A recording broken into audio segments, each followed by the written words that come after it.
Ya,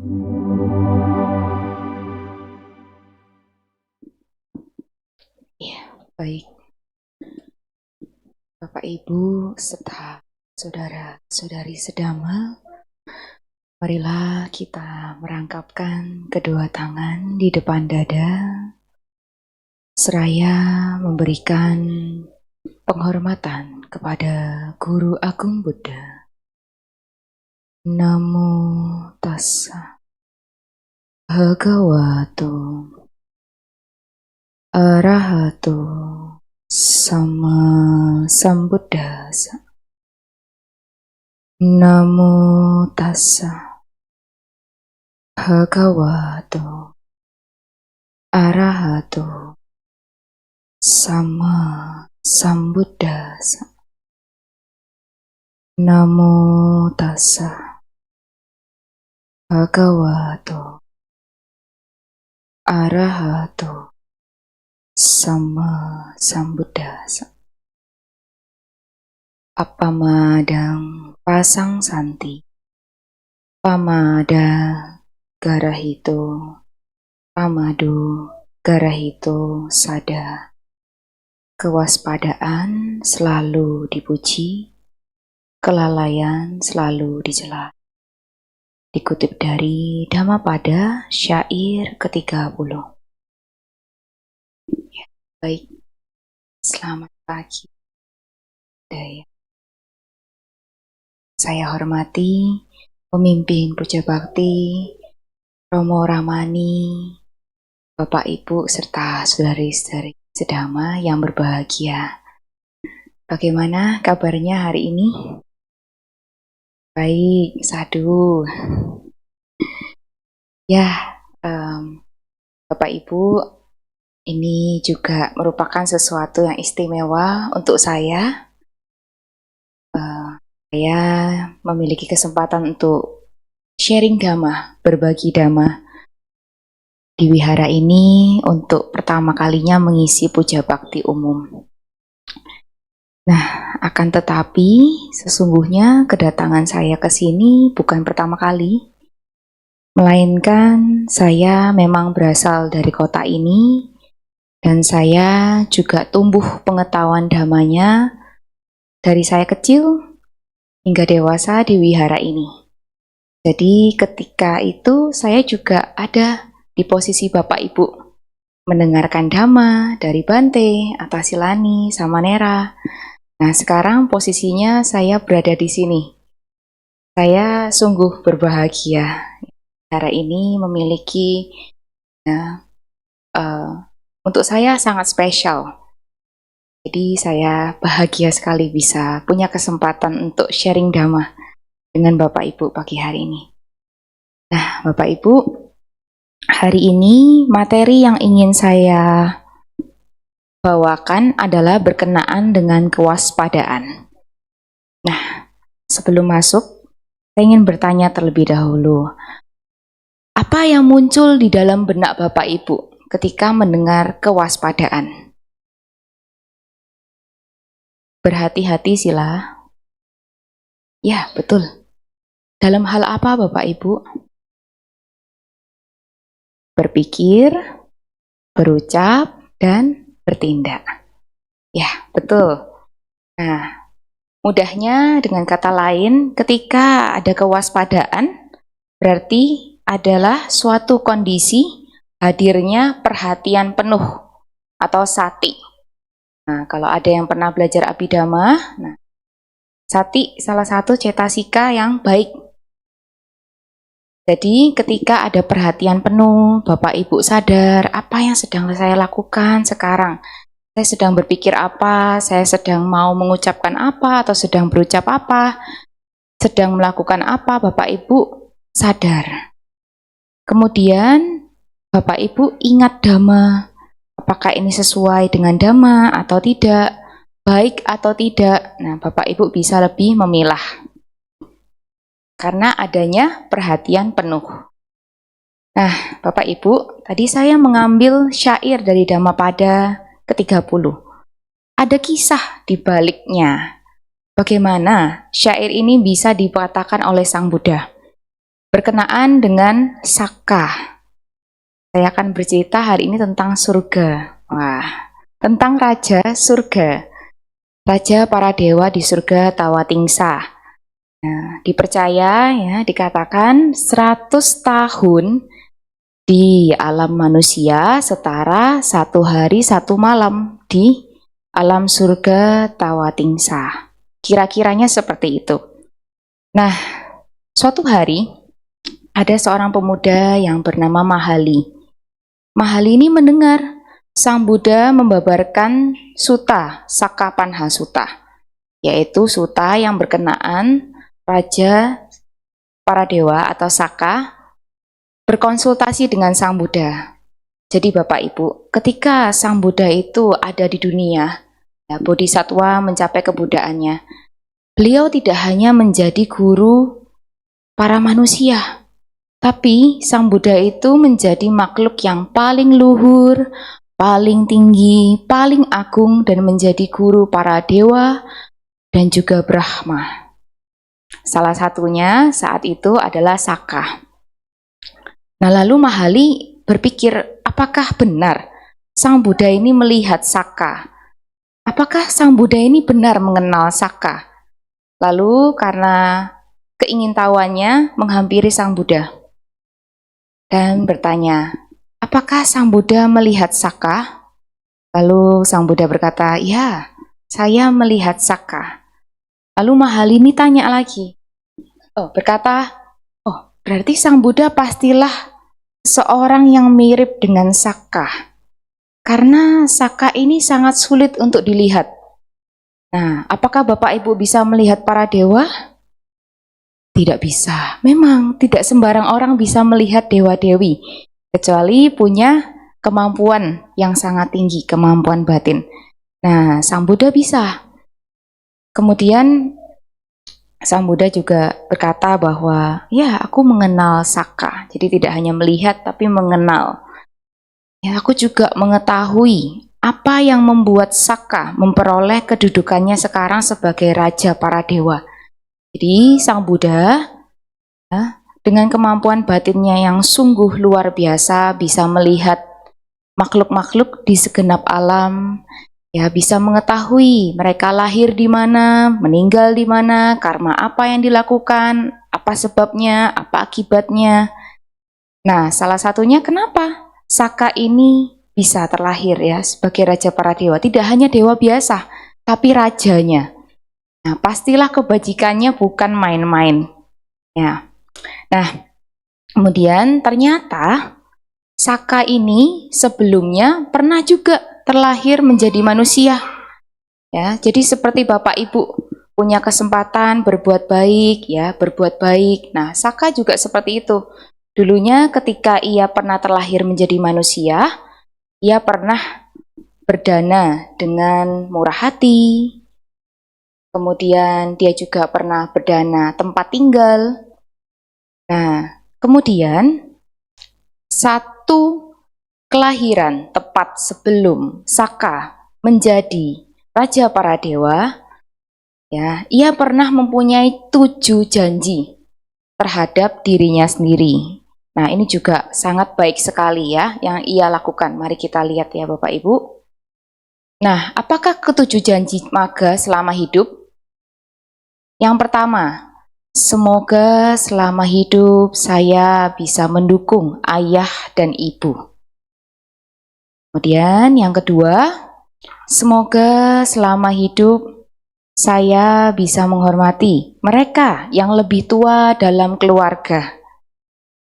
Yang ketiga, semoga selama hidup saya berbicara dengan lembut.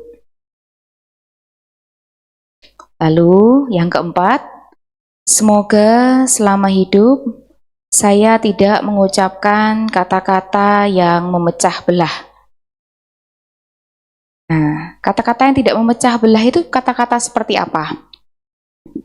Bapak Ibu adakah yang mengerti? Ini merupakan kata-kata yang misalkan punya kebiasaan bergosip buruk. Ya, itu bisa menghancurkan suatu hubungan seseorang. pertemanan orang, hubungan orang. Nah, itu yang disebut dengan kata-kata yang memecah belah. Nah, sedangkan maga ini bertekad untuk tidak melakukan itu. Sulit tidak Bapak Ibu tidak bergosip buruk? Sulit ya.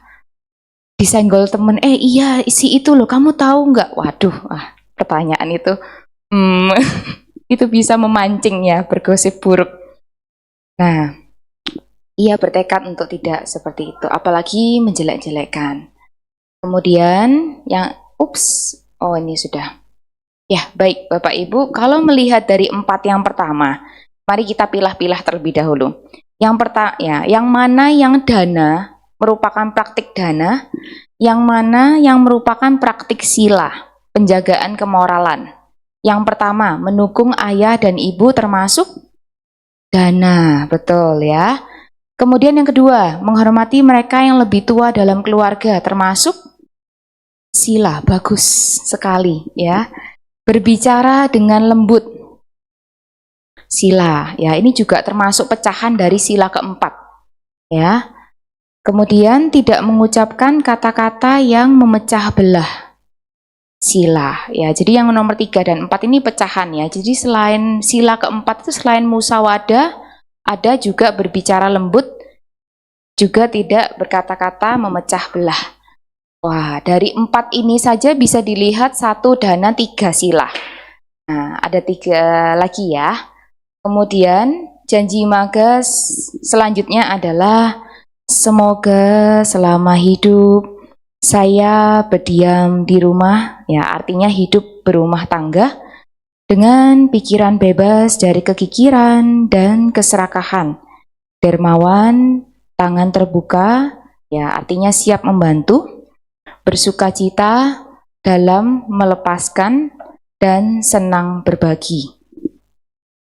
Kemudian tekad berikutnya adalah semoga selama hidup saya berbicara jujur. Dan yang ketujuh adalah semoga selama hidup saya tidak mudah marah. Dan bahkan jika kemarahan muncul dalam diriku, saya akan segera menghilangkannya. Nah, dari yang ketiga lanjutannya ini, yang nomor 5 berarti masuk dana atau sila? Dana, ya makin kecil, tidak yakin. Kemudian yang keenam, masuk dana atau sila? Sila. Yang ketujuh, masuk dana atau sila? Sila. Nah, dari 3 ini, yang dana 1, yang sila 2. Berarti dari 7 tadi yang dana ada berapa? 2. Sisanya? Sila. Bapak Ibu perlu tahu bahwa untuk mencapai tingkat-tingkat surga alam tinggi ya, Tawatingsa ini kedua di atas alam manusia. Tapi surganya di agama Buddha kita percaya ada 6. Ya, 6 tingkat. Untuk mencapai tingkatan-tingkatan di atas, dana tidak cukup. Mau banyak pun gimana dananya tidak cukup kalau silanya tidak baik. Jadi untuk bisa mencapai alam-alam surga tinggi itu silanya harus bagus. Ya, di sini ini adalah bentuk kewaspadaan yang berusaha dijaga oleh maga. Dari 7 ini saja sudah dilihat, silanya sangat banyak sekali. Sulit loh menjaga sila itu. Betul tidak Bapak Ibu? Lebih mudah berdana atau menjaga sila? Berdana lebih mudah sila. Sila di tingkatan lanjutan.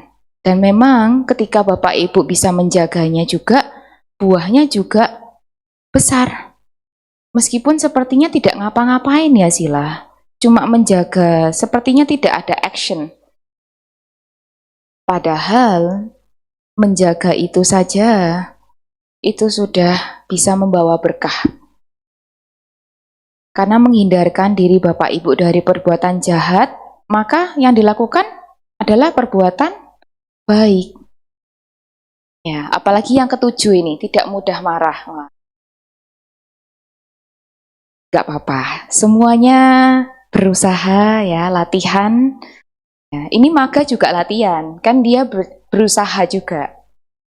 Nah, dari ketujuh ini bisa dilihat ya, dan maga ini hidup di zaman yang tidak ada Buddha.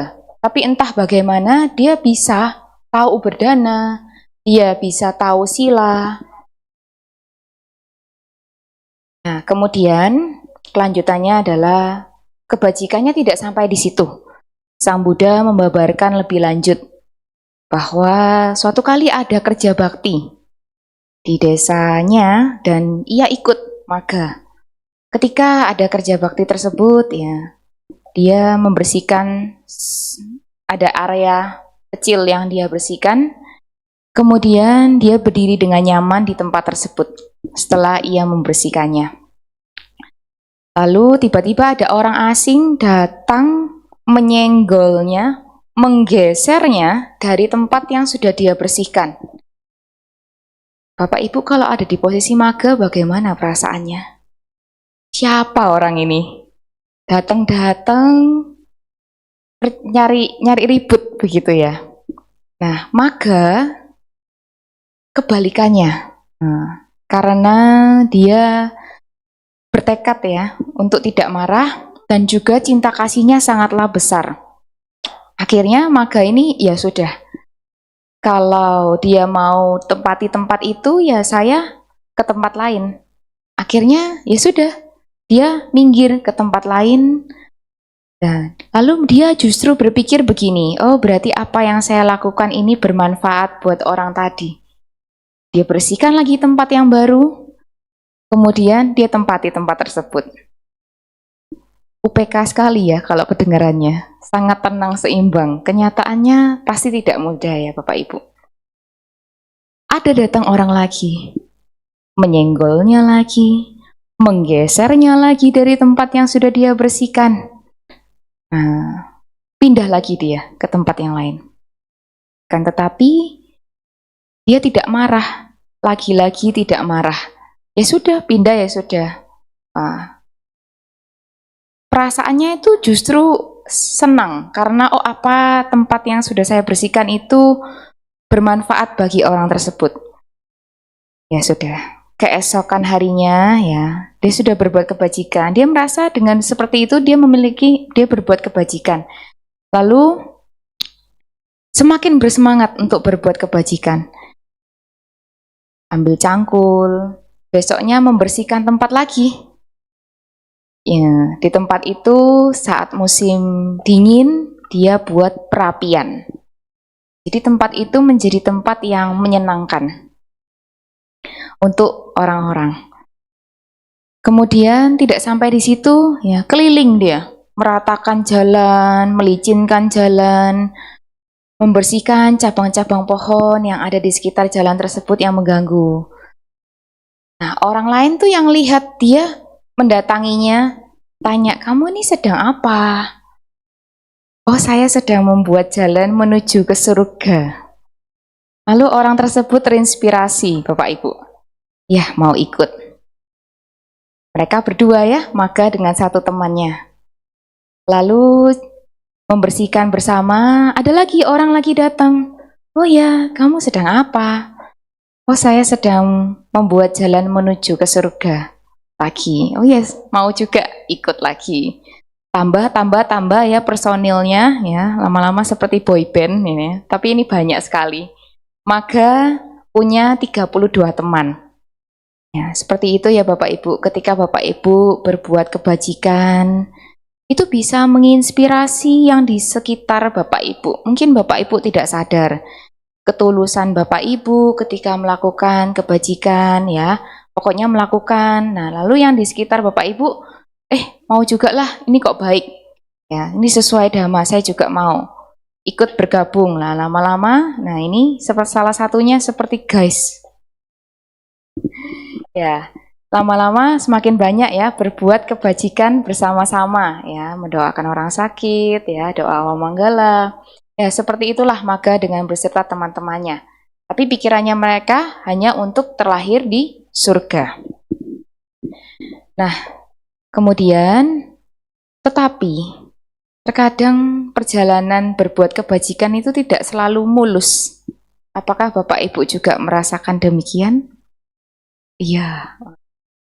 Ada yang tidak suka dengan kebajikan. Tidak semua makhluk suka dengan kebajikan yang telah diupayakan Bapak Ibu.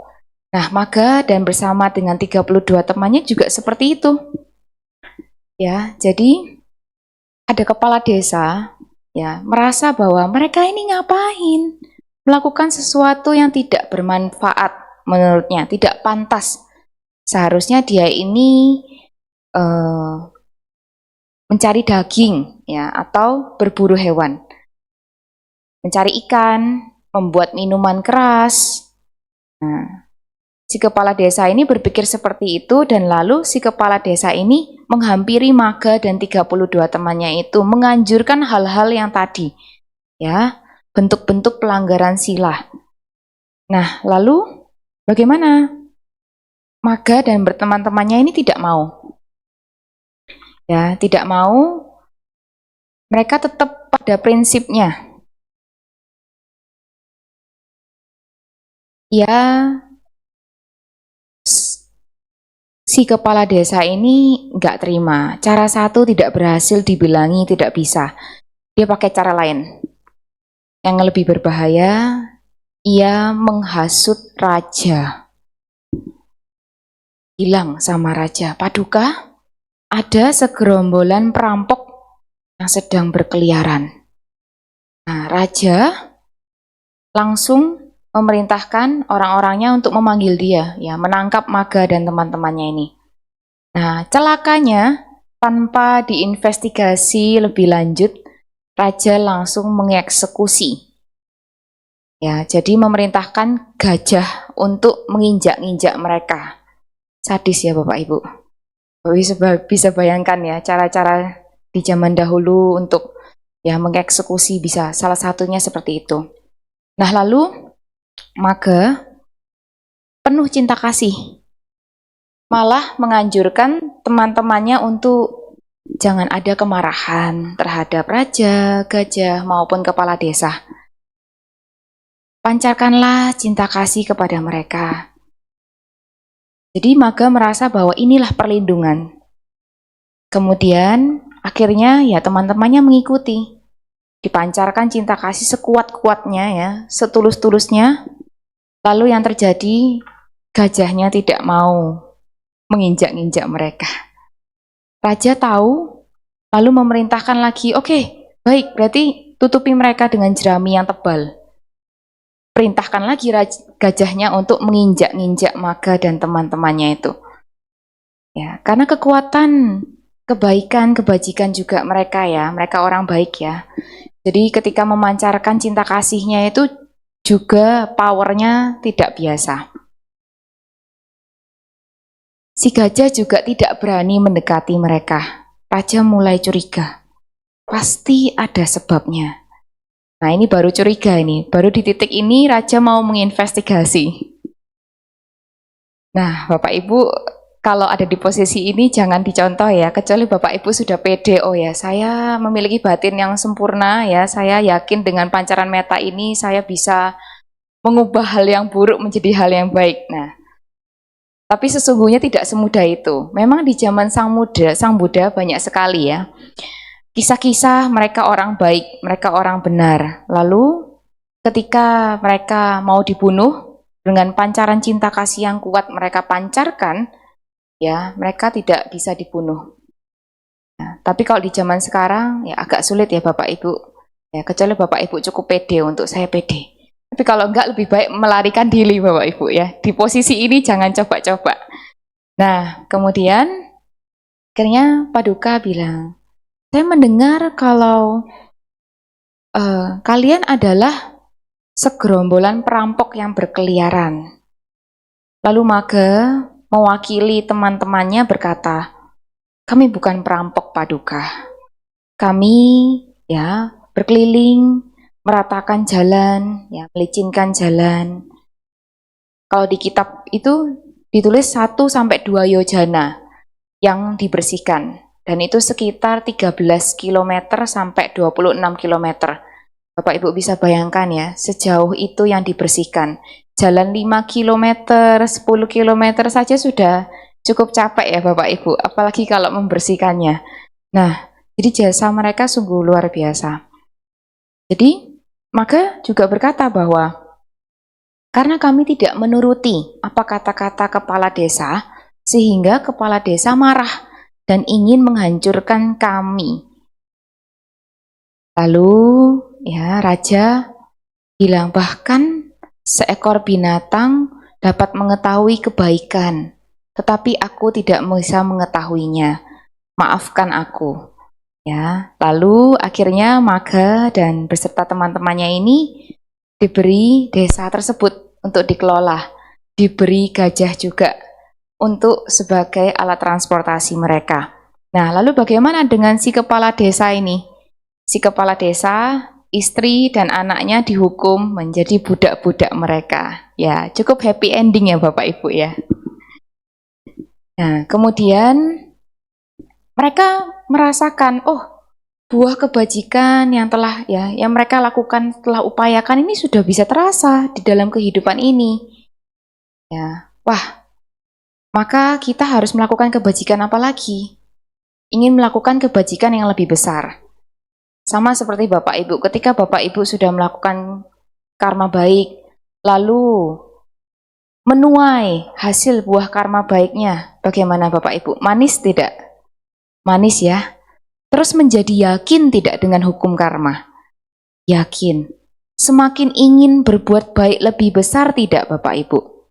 Semakin ingin lebih besar. Nah, Maga dan teman-temannya setelah yakin bahwa buah dari karma baiknya manis sekali ya, enak sekali, kita mau melakukan yang lebih besar. Lalu mereka berkeinginan untuk membuat balai peristirahatan di perempatan jalan. Ya, itu juga salah satu tawaradana ya Bapak Ibu. Jadi tawaradana itu tidak hanya membangun untuk pembangunan wihara. Tawaradana itu adalah pembangunan ya yang diperuntukkan banyak orang, sekolah, bangun sekolah, juga bangun jembatan, juga ya yang bermanfaat bagi banyak orang. Sekali Bapak Ibu membangun berdana untuk tempat-tempat seperti itu ya pembangunannya, maka itu salah satu dana yang sangat luar biasa besar. Ya, disebut juga sebagai dana yang awet. Karena selama gedung itu berdiri, berarti gedung itu masih sangat bermanfaat bagi banyak orang. Sehingga Bapak Ibu ya memiliki jasa kebajikan yang sangat banyak, bisa terus dituai di dalam kehidupan mendatang, di banyak kehidupan. Nah, kemudian Maga ini punya 4 orang istri. 3 istrinya terinspirasi, ya. Mereka awalnya tidak diikutkan, lalu ya kok nggak diikutkan gitu ya, jadi kepingin juga gitu berbuat kebajikan. Nah, istri yang pertama, istri yang Sudama, bernama Sudama, mengambil bagian dari pembangunan balai tersebut. Istri yang kedua bernama Nanda. Nah, Nanda ini bangun kolam air untuk air minum, untuk mandi. Yang ketiga, Cita. Nah, dia membangun, saya bisa dana apa lagi nih, yang satu sudah ini, yang satu sudah itu, saya bisa dana apa lagi. Akhirnya dia membuat taman bunga. Dan itu juga untuk balai tersebut. Nah, yang satu, Suja, ini lalai. Dia memiliki pandangan salah. Dia berpikir bahwa, apa yang dilakukan suamiku itu adalah milikku. Apa yang saya lakukan adalah milik suamiku. Bapak Ibu perlu hati-hati. Meskipun suami istri berkeluarga, sepertinya karmanya yang berbuah persis-persis ya, sama. Tetapi sesungguhnya masing-masing individu yang bertanggung jawab terhadap dirinya sendiri. Menanam kebajikan itu atau karma baik, karma buruk itu masing-masing individu yang melakukan, masing-masing individu yang menuai. Ya, karena pandangan salah ini ya sudahlah, kan dia sudah berbuat baik, dia berpikir seperti itu. Ya, saya nggak perlu berbuat baik lagi. Pandangan ini berbahaya. Jadi, kalau bagi yang pasangan, suami istri mau terlahir lagi di kehidupan mendatang, saya mau jadi pasangannya lagi, maka dananya, silanya, sadanya, caga ya harus kurang lebih sama. Ya, kemoralan, dana, kemudian keyakinan, kedermawanan, kebijaksanaan, keyakinan ya, biar nggak salah keyakinan, beda keyakinan itu juga sulit. Yang satu kaya, yang satu miskin ya, karena beda dana. Yang satu jaga sila, satu nggak jaga sila. Terus terakhir lagi beda alam. Nah itu juga bahaya. Jadi untuk bisa bertemu lagi, berjodoh lagi itu banyak faktornya. Harus kurang lebih ya sama seperti itu. Nah kemudian lalu mereka meninggal ya. Mereka lalu terlahir di alam surga. Saat itu surga sedang dihuni oleh asura. Ya, raksasa-raksasa ya. Mereka suka mabuk-mabukan. Lalu Maga ini berpikir, kenapa saya harus berbagi tempat dengan makhluk seperti ini? Nah, akhirnya perang mereka. Perang, ya, asuranya kalah. Asuranya pindah ke tempat lain. Jadi surga tersebut ditempati oleh Maga, teman-temannya, dan istrinya yang 3 tadi. Jadilah surga Tawatingsa. Surga yang dikenal 33 dewa. Nah di surga tersebut ya, karena di alam manusia kan bangun balai. Lalu di alam surga muncul balainya. Ya. Di alam manusia biasa cuma bangun berapa tinggi, berapa luas, berapa megah. Bapak Ibu ketika menuai itu ya, seperti ini juga. Balai yang ada di surga itu jauh lebih besar, jauh lebih tinggi dan jauh lebih megah. Nah, kemudian tadi ada yang bangun, ada yang juga bangun kolam air, muncul juga kolamnya. Taman bunga, muncul juga taman bunganya. Nah, tadi ya, dari 4 istri, cuma 3 istri yang lolos ke surga, karena juga waspada ya, berbuat kebajikan. Jadi istrinya Saka lagi. Jadi Maga tadi terlahir menjadi raja para dewa. Saka. 32 temannya jadi pengikutnya. Ya, si istri jadi istri lagi. Ya, karena kebajikan yang dilakukan bersama-sama. Lalu si Suja apa kabar? Suja yang tidak melakukan kebajikan itu, ya, karena dia tidak kurang ya kebajikannya, jadi terlahir menjadi burung bangau, jatuh ke alam bawah. Inilah ya, sangat menyeramkan sekali. Nah, kemudian Bapak Ibu, Sang Buddha di dalam cerita ini ya, di dalam Dhammapada ini bilang, melalui kewaspadaan, Maga, Dewa Saka telah tiba di dalam status yang terbaik di antara para dewa. Kewaspadaan akan selalu dipuji, kelalaian akan selalu dicela. Nah, Bapak Ibu, di dalam keseharian, ketika Bapak Ibu bisa menjaga kewaspadaan, menjaga kemoralan, kata-katanya dijaga, perbuatannya dijaga, Bapak Ibu tidak minta sekalipun, itu bisa dipuji di depan atau di belakang. Kalau kelalaian, ya tidak menjaga kata-kata, perbuatan itu yang terlihat ya, karena kalau pikiran kan tidak terlihat. Yang terlihat ya kata-kata, perbuatan tidak dijaga, ya disebut sebagai suatu kelalaian. Maka tidak minta pun juga akan dicela di depan atau di belakang. Nah, tapi dalam cerita ini tidak dipuji atau dicela. Nah, bagaimana dengan seperti itu? Bapak Ibu, sekalipun kewaspadaan yang telah Bapak Ibu kembangkan, ya, tidak dipuji di depan atau di belakang, kelalaian tidak dicela di depan atau di belakang, tetapi kewaspadaan pasti membawa kebahagiaan. Nah, sama ya, seperti Maga, teman-temannya, istrinya, ya, disebut mereka adalah ia yang waspada, sehingga menghasilkan kelahiran di alam surga. Kelalaian, ya, Suja tadi si istri, Maga yang tidak mau melakukan kebajikan, ya, ia disebut lalai. Ya, kalaupun tidak dicela, ya, tetapi buahnya adalah kelahiran di alam menderita. Salah satu saja. Belum tentu di alam berikutnya langsung menuai seperti itu, tetapi di alam ini saja sudah bisa merasakan kebahagiaan dan penderitaan itu akibat kewaspadaan atau kelalaian. Nah, kemudian Bapak Ibu lebih lanjut. Di dalam Dhammapada syair ke-56, nah di sini masih berkisahkan Saka ya, masih lanjut ceritanya. Suatu hari ada seorang Bante yang bernama Mahakasapa. Nah, Bante ini merupakan Bante di zaman Sang Buddha ya, murid Sang Buddha.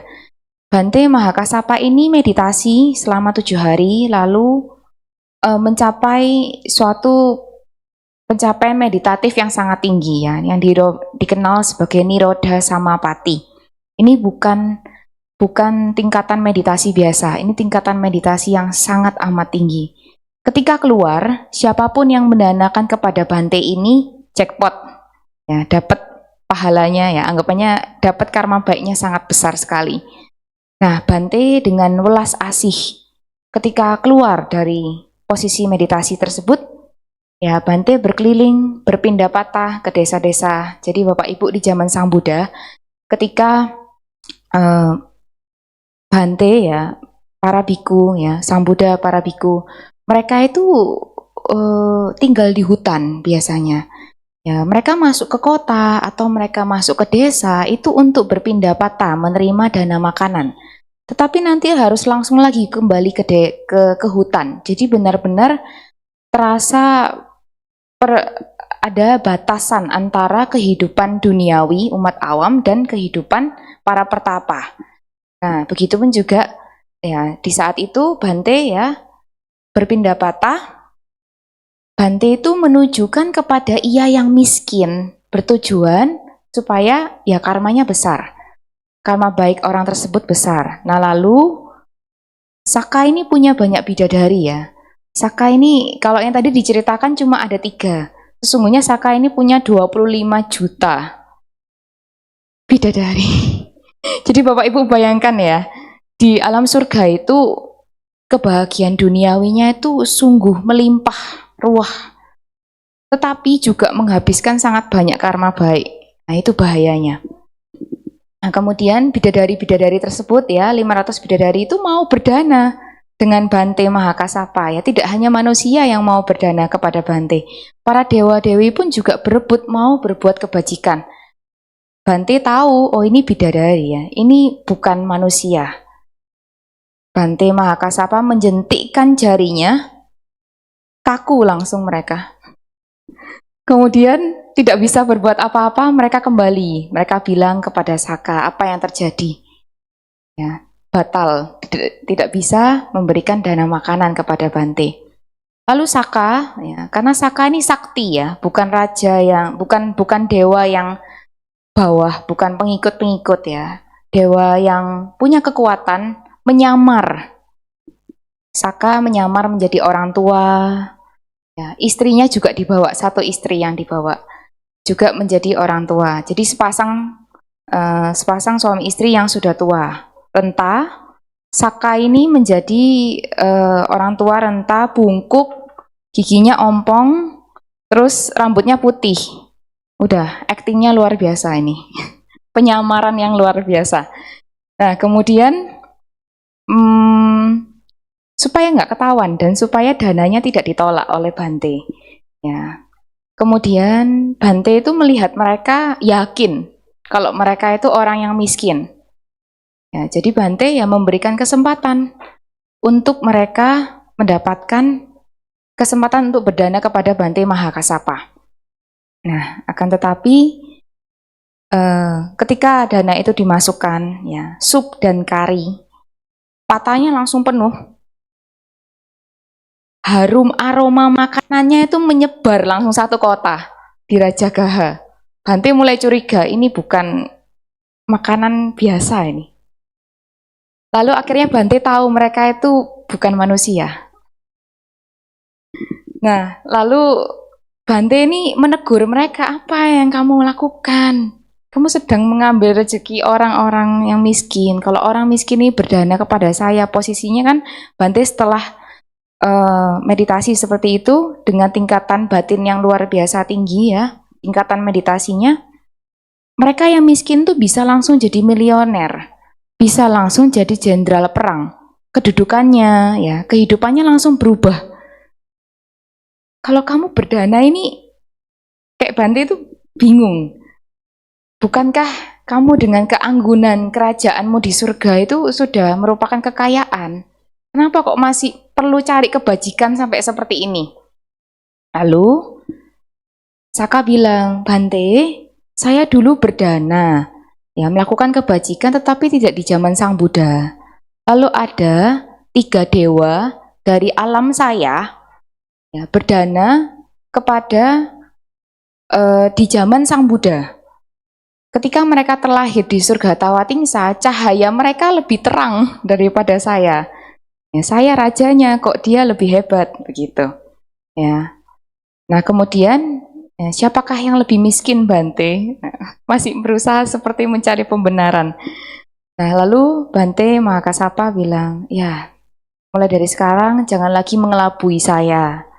Tetap ya Bapak Ibu, itu tadi yang membohongi itu, part yang membohongi itu tetap karma buruk. Ya, tetapi berdana kepada Bantenya tetap karma baik. Nah kemudian Saka dan istrinya ini bahagia ya. Mereka bahagia lalu kembali ke surga. Sang Buddha mengetahui hal ini. Lalu Sang Buddha berkata, tidak seberapa harumnya bunga tagara, ya ini ya bunga tagara, dan kayu cendana, tetapi harumnya mereka yang memiliki sila setelah menjadi unggul berhembus sampai ke surga. Nah, Bapak Ibu, di sini yang dimaksud adalah Bante Mahakasapa. Bante Mahakasapa memiliki tindak tanduk, perkataan, ya kemoralan, sila yang baik, yang unggul. Harumnya sila yang dijaga dengan baik itu berhembus sampai ke surga. Nah ya, jadi untuk bagi para dewa, sesungguhnya manusia-manusia ya, ia yang tidak menjaga sila, ya, 5 sila itu saja. Ketika tidak bisa menjaga 5 sila itu saja, para dewa itu menganggap manusia tersebut itu bau. Ya. Tetapi bagi ia yang menjaga sila, untuk para dewa, ia harum.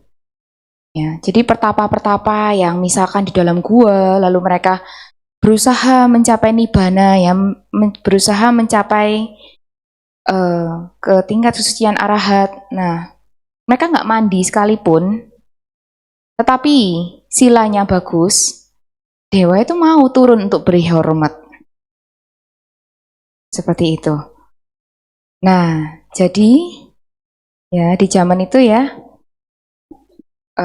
dewa-dewi ya juga beruntung sebenarnya. Tidak hanya manusia, tapi mereka juga bisa melakukan kebajikan untuk Buddha, untuk para murid Buddha.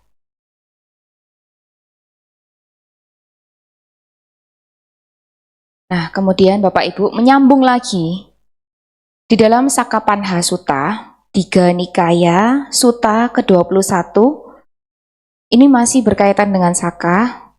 Nah, Bapak Ibu sekalipun terlahir di alam surga dengan kenikmatan indriawi, di sana makhluk-makhluk surgawi itu umurnya panjang sekali.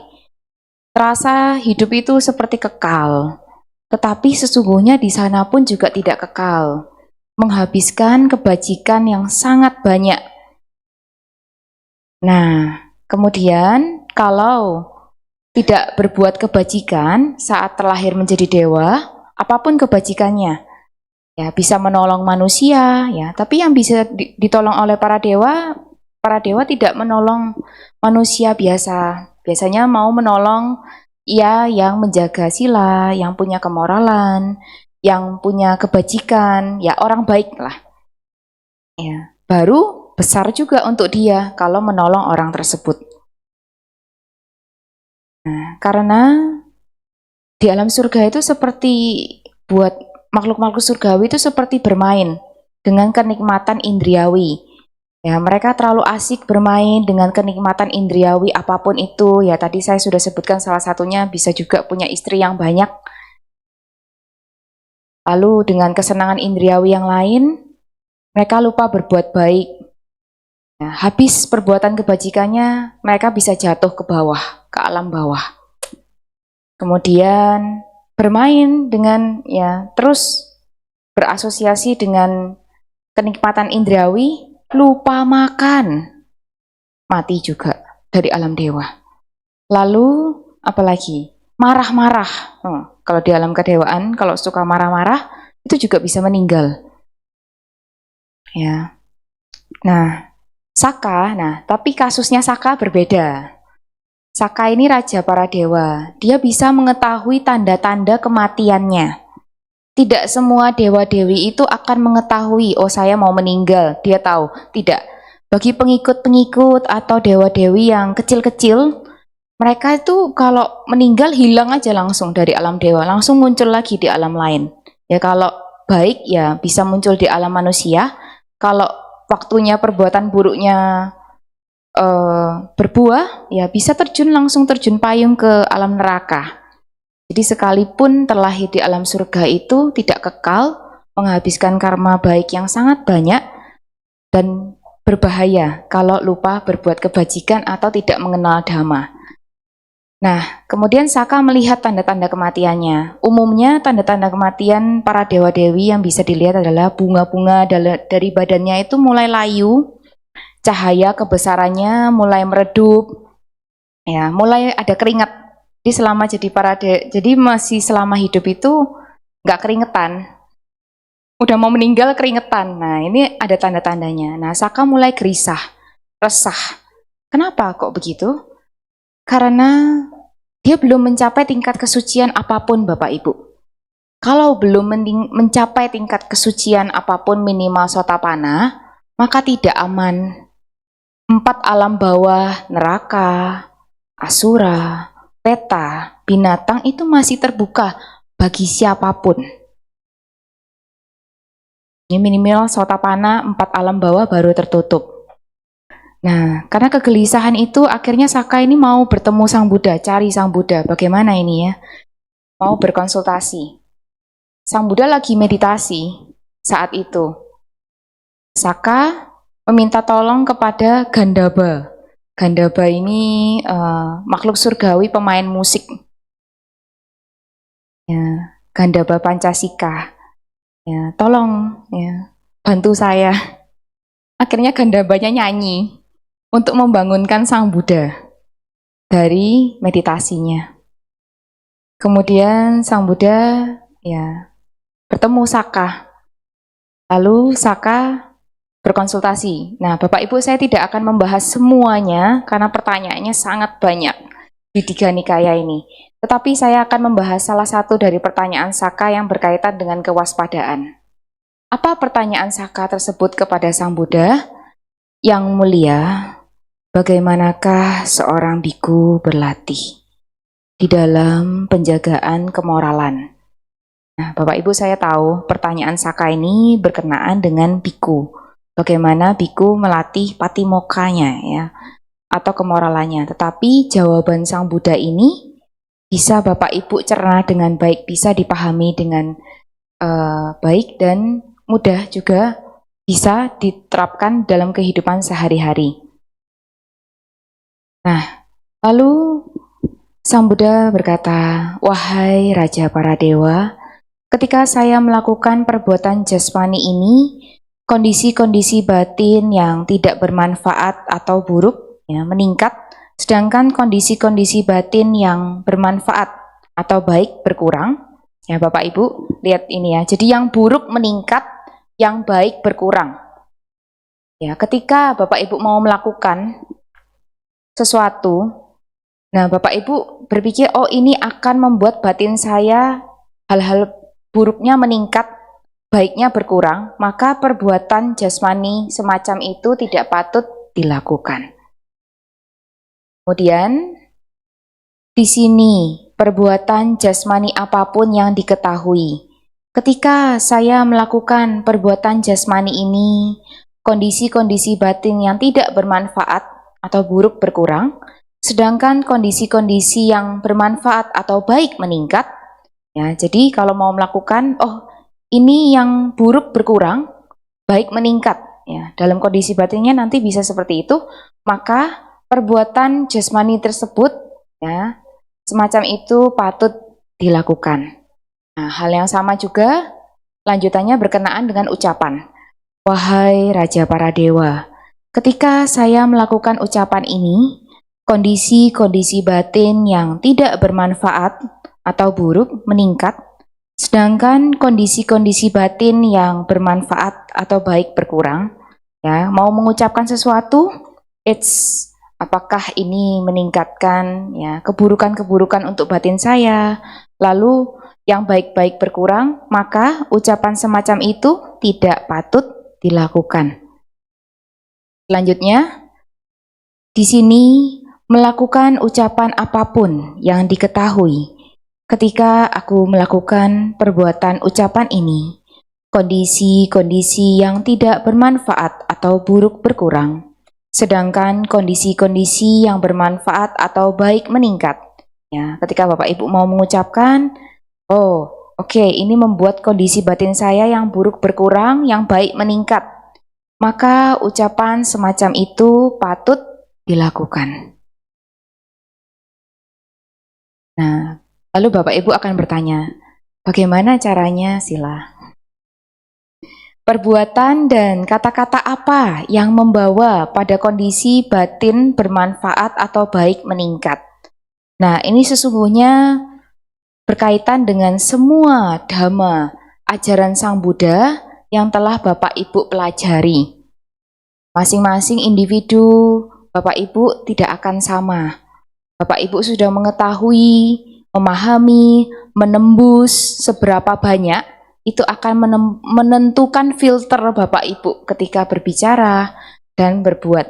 Nah, tetapi singkatnya saya akan merangkum dalam 3 cara. Filter ini boleh nanti dipakai dalam kehidupan sehari-hari. Ketika perbuatan itu, kata-kata itu ya adalah tanpa keserakahan, tanpa kebencian, dengan pengetahuan atau kebijaksanaan. Ya, ini mudahnya ya aloba, adosa, amoha. Kalau memang ini nantinya ke arah ini, maka katakanlah, maka perbuatlah, ya, dilakukan, tidak apa-apa. Tetapi sebaliknya, ketika Bapak Ibu ingin mengucapkan sesuatu, berbuat sesuatu, ini semakin memunculkan keserakahan, semakin memunculkan kebencian, ini tidak bijaksana untuk dikatakan atau dilakukan, maka sebaiknya ditahan. Kalau sudah pernah terjadi, tidak diulang. Hal-hal yang baik justru diulang lagi, tidak apa-apa. Nah, kemudian setelah berkonsultasi dengan Sang Buddha, memang banyak sekali pertanyaan. Salah satu jawaban dari Sang Buddha membuat Saka menjadi Sotapanna, mencapai tingkat kesucian pertama, aman. 4 alam bawah tertutup. Saka meninggal menjadi Sotapanna, terlahir lagi jadi Saka, jadi Raja para Dewa lagi. Tapi sudah tidak gelisah lagi, karena kehidupannya pasti akan ke atas. 4 alam bawah tadi, neraka, asura, peta, binatang tertutup, berarti cuma bisa terlahir di alam mana saja? Manusia, dewa, kalau punya tingkatan meditasi jana akan masuk ke alam Brahma. Ya, jadi kehidupannya begini, ke atas terus. Jadi Bapak Ibu, sebenarnya nibbana itu tidak menyeramkan. Justru nibbana itu menyelamatkan. Ajaran Sang Buddha ini membawa kita keluar dari penderitaan. Ya, jadi kalau Bapak Ibu terus belajar dhamma dan berpikir untuk nantinya untuk mengikis kekotoran batin, ke penghancuran kotoran-kotoran batin, mencapai nibbana, kehidupan Ibu semakin ke atas. Nibbana itu cukup jauh kok Bapak Ibu. Bapak Ibu tidak perlu khawatir, takut nanti nggak terlahir lagi bagaimana Sila. Mungkin ada kemelekatan-kemelekatan ingin terlahir lagi. Sangat jauh. Ya, kita semua masih berusaha. Ya, justru ini jalan yang mengenakkan nanti di masa depan. Nah, kemudian itu tadi adalah cara menjaga kewaspadaan di dalam keseharian. Nah, lalu bagaimana menjaga kewaspadaan menjelang kematian? Ini juga menjadi salah satu yang sangat amat penting Salah satunya adalah dengan mengingat kebajikan-kebajikan yang telah dilakukan. Jadi ketika Bapak Ibu mungkin sakit, ya merasa wah sepertinya saya sebentar lagi. Nah, misalkan seperti itu. Bapak Ibu daripada khawatir, gelisah, lebih baik mengingat kebajikan-kebajikan yang pernah dilakukan. Berbahagia mengingat-mengingat kebajikan tersebut. Kemudian yang kedua, kalau bisa ya undang Bante untuk baca parita supaya lebih tenang, lebih tentram ya. Jadi batin ini harus sangat dijaga ke arah yang baik. Kemudian yang ketiga, kalau bisa bermeditasi boleh. Tapi tidak perlu diperhatikan rasa sakitnya ya Bapak Ibu. Makin sakit nanti takutnya makin menderita. Jadi meditasinya lebih baik ya, semoga saya berbahagia, semoga saya bebas dari derita jasmani dan batin, semoga saya bebas dari kebencian, semoga orang-orang di sekitar saya, semoga semua makhluk meta saja, biar makin bahagia. Nah, kemudian mendengarkan ceramah Dhamma. Jadi Bapak Ibu suka mendengarkan Bante siapa? Nah itu dirutinkan. Seperti itu. Ini pengkondisian tidak hanya untuk Bapak Ibu, tetapi bisa juga pengkondisian bagi keluarga ya, atau kerabat, teman-teman yang sakit. Ya, supaya mereka bisa berbahagia. Dan juga memunculkan pikiran-pikiran bajik lainnya apapun itu. Jadi benar-benar dijaga. Batin ya, menjelang kematian itu kalau baik, ya, setelah itu langsung pasti terlahir di alam bahagia. Manusia, dewa, kalau masuk jana berarti alam Brahma, pasti. Kemudian karma lainnya bekerja. Nah, tetapi kalau batinnya menderita, gelisah, takut, kesakitan, langsung pasti masuk alam bawah. Neraka, peta, atau asura, atau binatang. Lalu karma lainnya bekerja. Jadi menjaga kewaspadaan begitu penting di dalam kehidupan sehari-hari maupun ketika menjelang kematian. Apalagi menjelang kematian, ini menentukan alam berikutnya. Mau sebanyak apapun kebajikan Bapak Ibu, ketika menjelang kematian Bapak Ibu menderita, wah sayang sekali. Ya, ini berpotensi membawa Bapak Ibu bisa ya ke alam yang tidak menguntungkan. Makanya Bapak Ibu jangan heran kalau semisal, oh ada binatang hidupnya enak sih lah. AC-nya 24 jam, makanannya lebih enak daripada saya. Nggak ngapa-ngapain sih lah kok hidupnya lebih enak ya. Bapak Ibu jangan iri ya. Jangan ingin menjadi binatang tersebut. Karena berarti pikiran terakhirnya dia tidak baik. Sehingga jatuh ke bawah, tapi kebajikan lainnya masih berbuah. Begitupun juga ketika pikiran itu bisa dijaga dengan baik, ya, melahirkan dia sebagai manusia, tapi miskin, sakit-sakitan. Nah, itu karma lainnya juga berbuah. Jadi karma itu adil. Tidak perlu khawatir. Kalaupun ternyata terpeleset bagaimana sila ke alam bawah, ya, kalau karma kebajikan Bapak Ibu banyak, tidak lama-lama di sana. Ya, bisa seperti itu, mengkondisikan ya siapapun seperti itu. Beginilah cara untuk menjaga kewaspadaan di dalam kehidupan sehari-hari dan juga memunculkan kewaspadaan menjelang kematian. Semoga kewaspadaan yang terus diupayakan ini membawa kebahagiaan di dalam kehidupan ini, di dalam kehidupan mendatang maupun menjadi kondisi untuk tercapainya nibbana. Sabbe satta bhavantu sukhitata. Semoga semua makhluk hidup berbahagia. Sadu, sadu, sadu.